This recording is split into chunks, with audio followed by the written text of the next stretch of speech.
सभी प्रभु प्रेमियों को मेरा प्यार भरा राधे राधे। इस वीडियो में हम चर्चा करेंगे मार्गशीर्ष शुक्ल एकादशी के व्रत के महात्म के विषय में,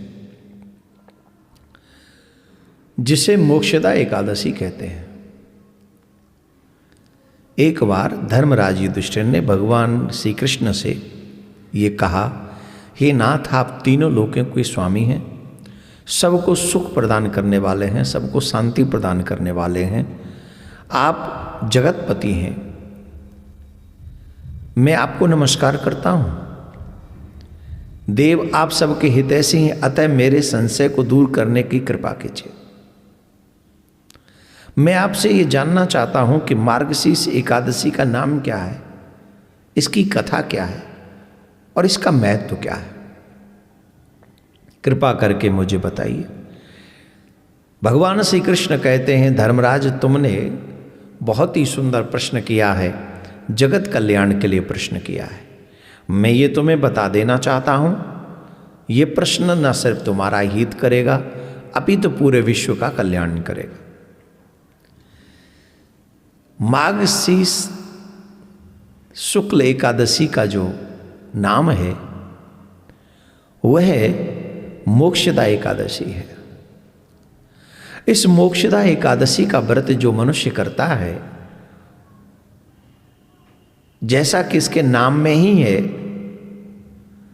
मोक्षदा एकादशी, वो मोक्ष प्रदान कराने वाली है, समस्त पापों का नाश करने वाली है, भगवान के चरणों में समर्पित करने वाली है।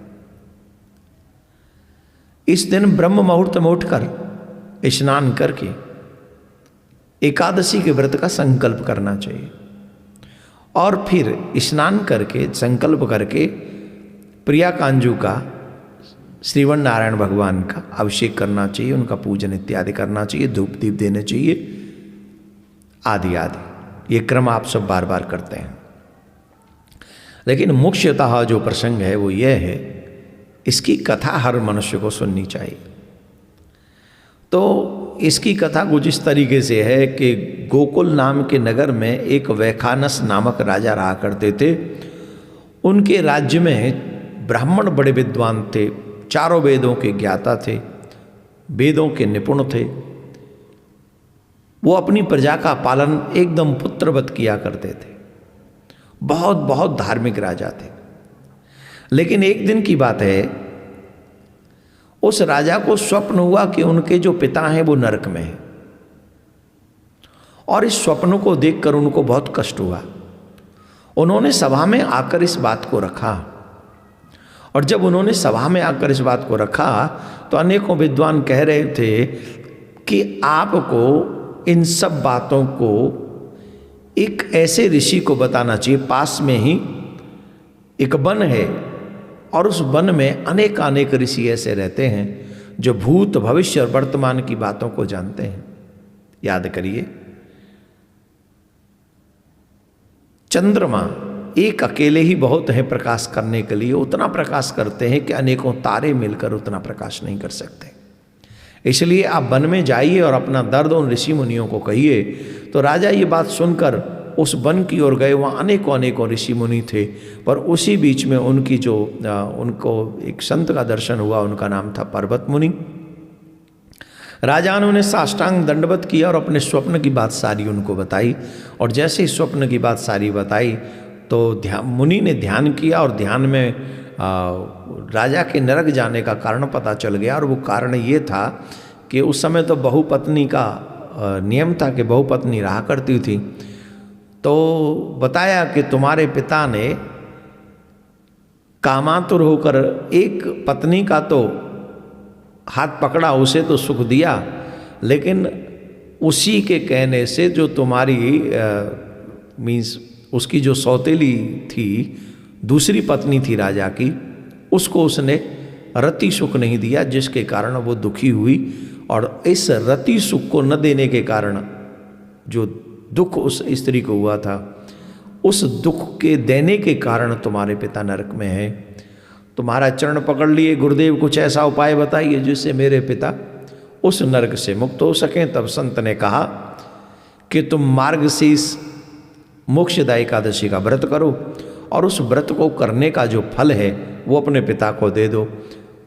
तो जैसे ही तुम ये फल उनको दे दोगे तो वो मुक्त हो जाएंगे, वो नरक से मुक्त हो जाएंगे। और हुआ भी यही, राजा ने वो व्रत किया, व्रत करके उसका जो पुण्य था वो पुण्य अपने पिता को दिया और उस पुण्य के कारण तत्क्षण जैसे ही संकल्प किया तत्क्षण वो उसी समय नरक से निकल गए और स्वर्ग जानते समय अपने पुत्र को आशीर्वाद दे कर गए, तुम्हारा कल्याण हो, तुम जैसा पुत्र सबको मिले जो अपने पूर्वजों की दुर्गति को भी सदगति में बदल दे। देखो यही पुत्र का दायित्व है। अगर पता चल भी जाए कि हमारे पितृ जो हैं कष्ट पा रहे हैं तो फिर उनकी सदगति करने का उपाय प्रत्येक संतान को करना चाहिए। तो ये मोक्षदा एकादशी का बहुत बड़ा महत्व है, इसकी ये कथा है। और हम मोक्षदा एकादशी 1 दिसंबर को रखेंगे और 2 दिसंबर को इसके पारायण का समय सूर्योदय के पश्चात रहेगा।